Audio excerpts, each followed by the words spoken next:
Benjamin Disraeli, the only Jewish prime minister to have ever led Great Britain, he once said that he has brought himself by long meditation to this conviction that nothing in the world can resist a human will that will stake even existence on its purpose. Winston Churchill, who needs no introduction, once said, "There comes a moment in everybody's lives when they will be figuratively tapped on the shoulders and offered an opportunity to do something truly special. Something they are uniquely qualified for. Something they have the talent to do." But he said, sadly, what a tragedy it will be if that moment comes and finds them unprepared for what truly should have been their finest hour. Friends, my name is Charles Ajayi-Khiran. Many people know me as Charles Khiran, a shortened form of my name. I have a story to tell.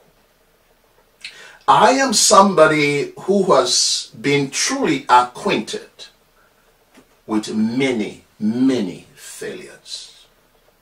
I've experienced a lot of pain, a lot of losses in my life over the past 2 decades, including bankruptcy 18, 19 years ago.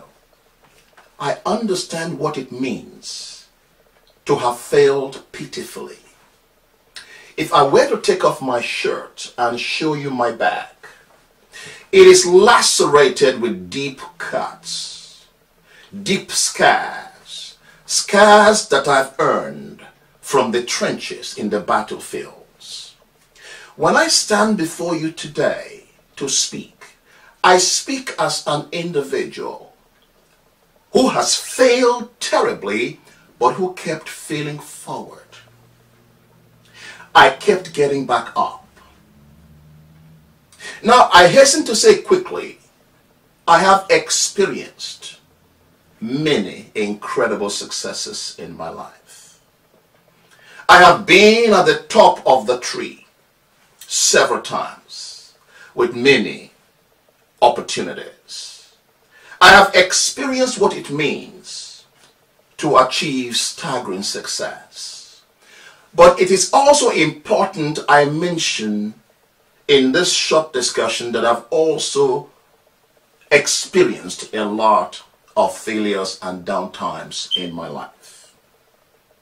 So I stand before you as somebody who understands your journey, who has walked possibly in your moccasins or as close as possible to your moccasins, who understand what it means to have been down and out, losing everything with no hope of how to get back up again.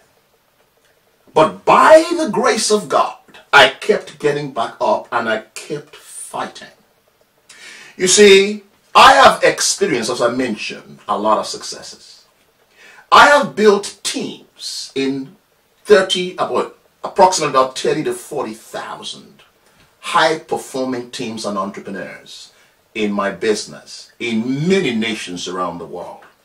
From the US, right across beautiful Europe, from Germany, Austria, Italy, Norway, Sweden, Denmark, Belgium, Holland, here in the UK, of course, Ireland, right across the border, I've built teams, Singapore, Indonesia, Pakistan, Bangladesh, Brazil, and of course, a lot of teams right across beautiful Africa.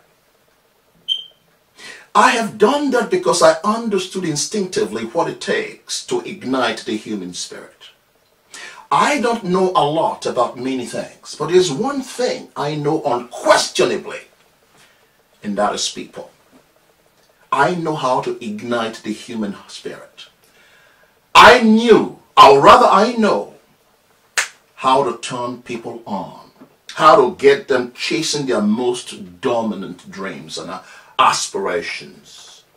For those who've also given up, I know how to bring them back on track and go after their most impossible dreams. Ladies and gentlemen, I have worked personally with over 400 middle to senior level executives, including 100 CEOs, helping them accomplish their most important objectives.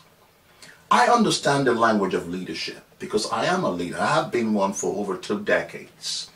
I have not just brought in knowledge from theories or from books, but practical experience in the trenches. I have done it and I keep doing it. So I understand what it means to be by your side, locking arms with you and helping you go into battle and helping you achieve those things that are so important and dear to you. You will see from the accolades from many, many influential people, right at the bottom of this website, things they have to say. These are people many have known for a long time, many have worked closely with, who understands the gift I bring to the table. You see, today we are told we are living in the age of knowledge and information. In this age, wealth and opportunity is contained in the individual that you are and in the way that you think, rather than in the things that you have acquired like your college degrees or other professional qualifications. In this age, it is going to be based essentially how you use your mind and how you add value, but superior value, and the power to execute with stunning performance. Top dollar today is being paid to people who can ignite, to people who can execute, people who can bring true value to the table, not just your qualifications, but value that you can bring to the table. You see, I have found myself several times in the quagmire of repeated paroxysms of pain and despondency. So when I talk to people, I connect instinctively with them. They know I understand how they feel. They know that I understand exactly where they are at. I am with them because I have been a big failure myself, but I've also risen back up to the very, very top. And I want to help you do the same thing. I support leaders all over the world, from church leaders to civic leaders to corporations to high impact entrepreneurs. I have trained thousands of individuals in banks, insurance companies, governmental bodies, and I keep doing that regularly. I want to do the same for you. I want to partner with you to help you go after your most impossible dreams.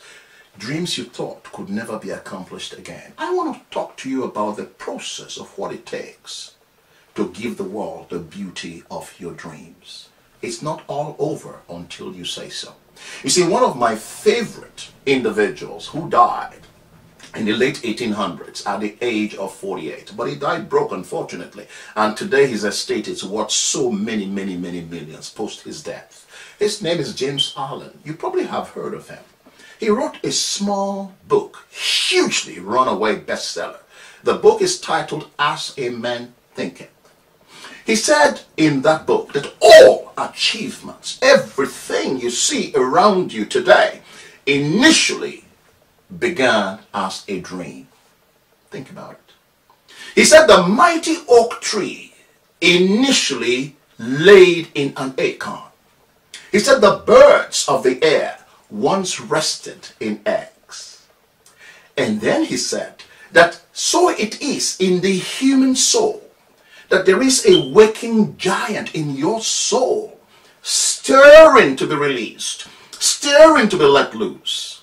He said dreams are the seedlings of reality, that you will gravitate towards your highest visions or towards your ephemeral wishes, be they base, be they beautiful, or be they a combination of both. He said you must continue to dream lofty dreams, and as you dream, so shall you become. That your vision is the promise of what you shall be one day. Your ideal, the prophecy of what you shall at last unveil. So if you dream small dreams, you get small realities. You dream big dreams, you get big realities. Ladies and gentlemen, if you're going to dream at all, dream big. If you're going to think at all, think big. If you're going to act at all, take big actions. I'm just a phone call away and just an email away. Let me know how we can add value to your organization or to your life, how best we can serve you. We've done the same for so many people and organizations. Let us do the same for you. Thank you for listening. Speak to you soon or meet you somewhere very soon. Wishing you an outstanding day and an outstanding year. Thank you.